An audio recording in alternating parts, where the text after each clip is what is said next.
It is exactly 8:59 a.m. News and views on Salam Media. And next, we're going to be talking about the heat wave. And boy, oh boy, am I suffering here in the studio. We've got load shedding, and that means that the aircon is not working. So you can imagine I'm having quite a difficult time. We are going to be talking with Tokelo Chiliwan. She is a forecaster at the South African Weather Services. A very good morning to you. Welcome to the program. Good morning and good morning to your listeners. Okay, so we know we're in the middle of a heat wave after all of that rain. Isn't it absolutely crazy the weather patterns that are playing out here in South Africa? And I know what you're going to say. It is directly related to climate change. But be that as it may, let's talk about this heat wave. Why are we experiencing this? Um, as much as I would like to say that this is part of climate change, my work mandate is actually look at the first 7 days of the week of Mm, every day, the weather of the next 7 days. So I can't really comment much. It's part of climate change. I think that you need to talk to the climate specialist. But I will tell you this. These conditions are actually normal for us to have them, especially after a lot of rain that happens. It's how, as you said, it's how the weather patterns actually work. So we have a period where it will be raining for a longer period. Then after that, then we have a dry period, depending on what the time of month it is and how the weather systems are positioned. It can cause higher temperatures. So, which is what we are experiencing now. Hence, we have that heat wave, especially over KwaZulu Natal and the eastern part of the Eastern Cape province. okay, so according to the South African Weather Services, um, there's issues around precautions we need to take. We need to be on high alert, etc. And you're going to share all of that with us in a minute or two. But for how much longer? You've indicated to me that you guys assess the weather for a 7-day period at a time. So, what does it look like for the next few days?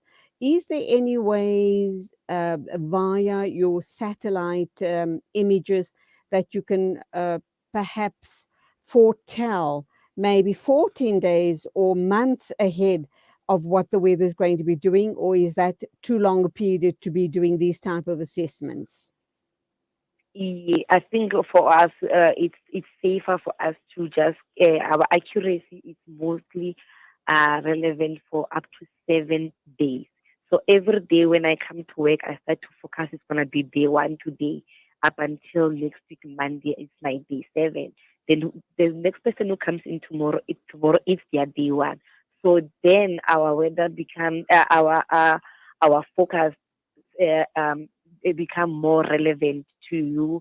But after 7 days and beyond 7 days, they tend not to be, what can I say, not accurate from day Okay. eight going forward. Yes. But we can I give you correction? We don't usually use satellite to foretell what's happening on Ah, the okay, but I but should I should imagine the scientist, the also specialist would use satellite images. That's my thinking. no Tell satellite. me, Actually, we observing what is currently happening. We don't use satellites to to forecast. okay, what sort of data do you analyze to be able to forecast the 7 days, going forward, 7 days where the pattern's going forward? And this type of information, why and whom is it most relevant to? It's relevant for me as a working girl. I need to know how to dress. I've got to dress appropriately. And if I'm going to be involved in sporting activity, make certain that I'm take along enough liquids to hydrate, etc. But is this type of information very relevant to farmers and other industries? It's mostly relevant to people on a day-to-day basis. I believe most of our our farmers, they tend to like the seasonal forecast rather than the day-to-day forecast. But when we do have severe weather or extreme conditions like the heat wave, they do like that information so that they can plan ahead or for whatever they do in their farm. So Who it's very who much supplies who supplies them the seasonal forecast? And I should imagine we in have that seasonal in forecasters here. Yes, pardon. we have seasonal forecast. We have seasonal forecasters here at the South African Weather Service who are responsible to determine weather for the next 3 months and so forth. So those are called Okay. seasonal forecasters. Yes, as I said, I'm a medium term forecaster. So I deal with day one up to day seven, and there are those who do beyond what I do. So we call them seasonal forecasters. So, what field of study did you go into to become a forecaster? I'm sure it would be very interesting for people listening to us this morning to hear about that.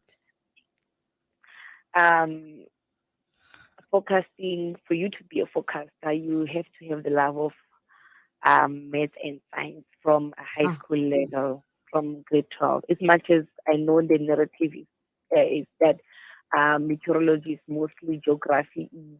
I think I was introduced to it while I was doing geography in high school, but then for you to can qualify to be a meteorologist to study, I studied at the University of Pretoria. You can study there. You can study to be a climatologist at the West University. I think also at the University of Cape Town, you can study atmospheric science. It's all about the math and science for you to qualify for that bachelor's degree. Then you come and do your honors.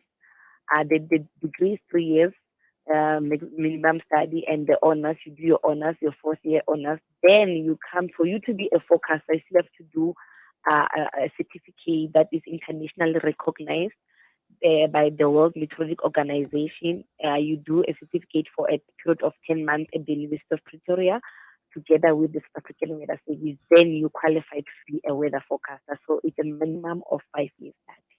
oh, how very, very interesting. So, it's not only about being a pretty face and being able to communicate.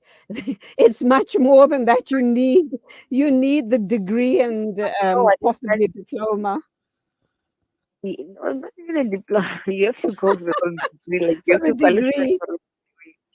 Yes, then Okay. from there, then you go to honors, and honors, then you Right, qualify right. to do the forecasting certificate. The certificate is very much important.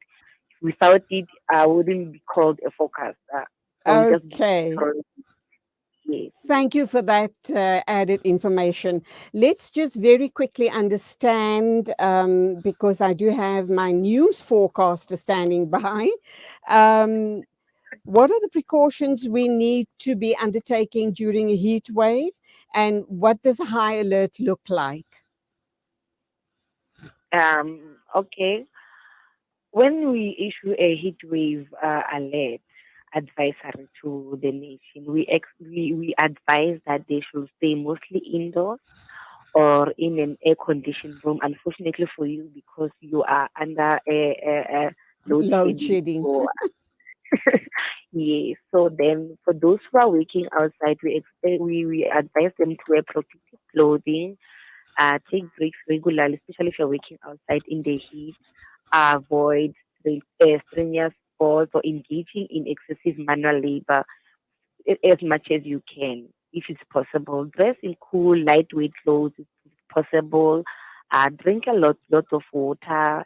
For parents who have children, we expect them to help the children to stay indoors, but then I know children, it's hard for them to stay indoors. They like to play whether it's out or not. But then, if it's possible, prohibit your children to stay indoors between 10 and 10 a.m. and 4 p.m. In that period, that's where we have the highest temperatures of the day, so that they can be safe from heat burn. And for people who are aged and vulnerable, it's very much important for us to give them extra care and attention. And as I said, give them a lot of water so that they can stay rehydrated. Okay, and that's where we have to leave it. Unfortunately, that is Tokela Chuluane. She is a forecaster at the South African Weather Services. Thank you indeed. Stay cool and God bless.